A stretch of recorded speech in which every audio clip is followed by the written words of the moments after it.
kelompok kami. Karakteristik inovasi pendidikan. Karakteristik diambil dari bahasa Inggris, yakni karakteristik yang artinya mengandung sifat yang khas. Karakteristik adalah ciri khas, bentuk-bentuk watak, atau karakter yang dimiliki oleh setiap individu.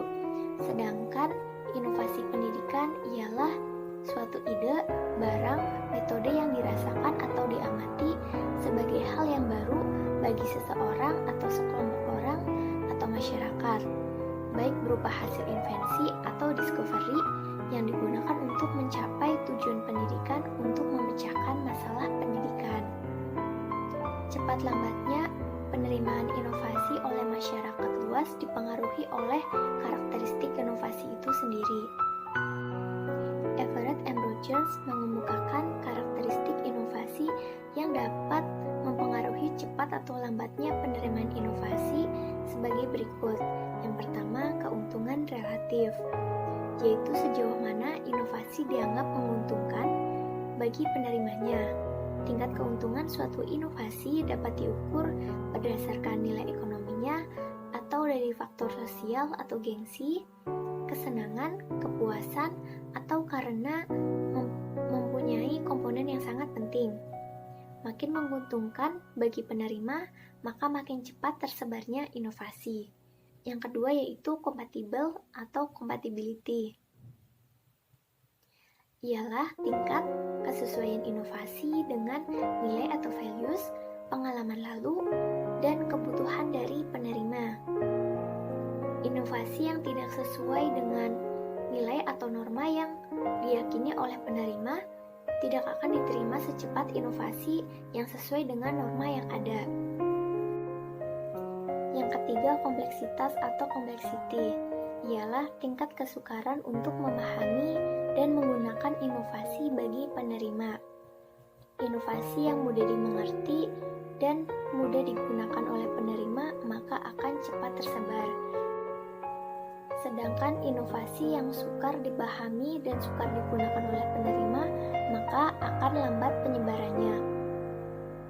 Yang keempat yaitu triabilitas atau triability, ialah dapat dicoba atau tidaknya suatu inovasi oleh penerima. Suatu inovasi yang dicoba akan cepat diterima oleh masyarakat daripada inovasi yang tidak dapat dicoba lebih dahulu.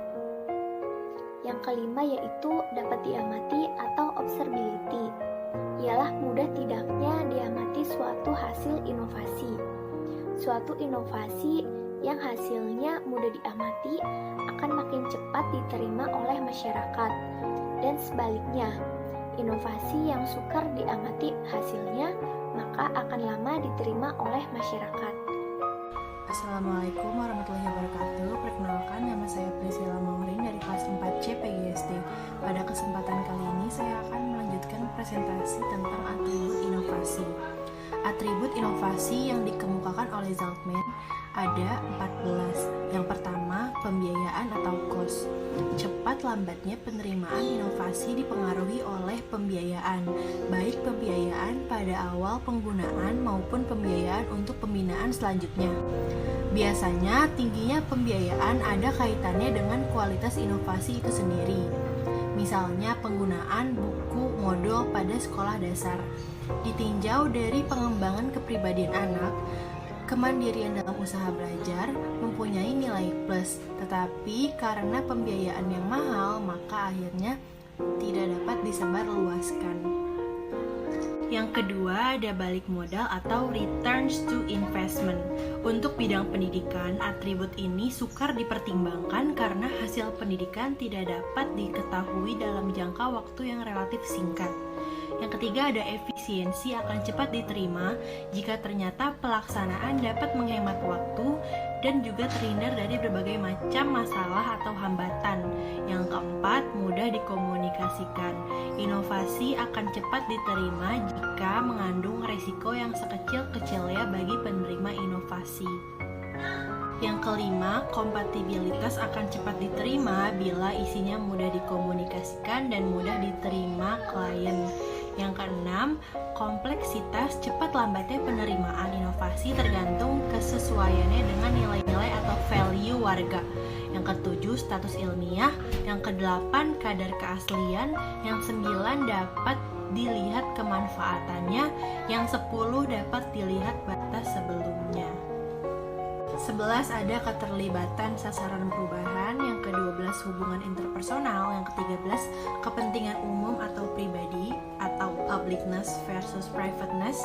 Yang ke-14 ada penyuluh inovasi atau gatekeepers. Yang poin B, strategi inovasi pendidikan. Salah satu faktor yang ikut menentukan efektivitas pelaksanaan program perubahan sosial adalah ketepatan penggunaan strategi. Tetapi pemilihan strategi yang tepat bukanlah hal yang mudah.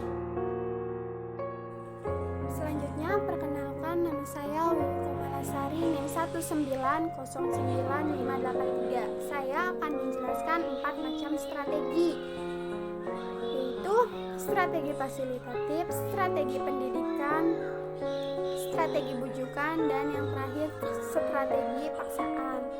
Strategi fasilitatif ini untuk mencapai tujuan perubahan sosial. Jadi perubahan yang belum ada sebelumnya diciptakan dalam strategi fasilitatif ini.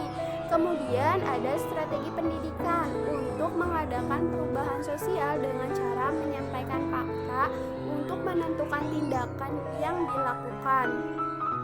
Strategi bujukan yaitu untuk membujuk atau merayu agar sasaran mau menerima perubahan sosial. Dalam artian strategi bujukan ini yaitu bagaimana caranya kita berkomunikasi antara yang mau membuat perubahan sosial dan yang mau menerima perubahan sosial. Kemudian ada strategi paksaan bertujuan untuk memaksa agar mencapai tujuan perubahan sosial yang sesuai sasaran. Paksaan dalam artian di sini bukan ke arah negatif tapi ke arah positif, yaitu untuk mencapai tujuan perubahan sosial yang lebih baik daripada sebelumnya. Nah, kemudian ada petunjuk penerapan inovasi pada suatu sekolah. Yang pertama, membuat rumusan yang jelas, yaitu membuat pertanyaan-pertanyaan yang sekiranya akan dicapai oleh suatu sekolah. Kemudian menggunakan metode yang membuat partisipan aktif. Selanjutnya menggunakan beberapa alternatif. Jadi bukan hanya satu alternatif saja, yaitu menggunakan beberapa alternatif. Misalkan alternatif A, alternatif B, alternatif C, alternatif D, misalkan kayak gitu, seperti itu. Kemudian ada menggunakan data yang sudah ada dan cari tambahan data. Penggunaan data yang sudah ada di sini sebagai acuan untuk menentukan bagaimana hal negatif dan hal positifnya. Kemudian cari tambahan datanya untuk menambah data yang sudah ada, data positifnya. Kemudian menggunakan pengalaman sekolah sebagai acuan. Jadi pengalaman sekolah ini sangat membantu petunjuk penerapan inovasi pada suatu sekolah. Kemudian yaitu berbuat secara positif dan berbuat tanggung jawab serta terorganisasi. Mungkin itu saja yang dapat kelompok 3 sampaikan. Kurang lebihnya mohon dimaafkan. Wassalamualaikum warahmatullahi wabarakatuh. Terima kasih.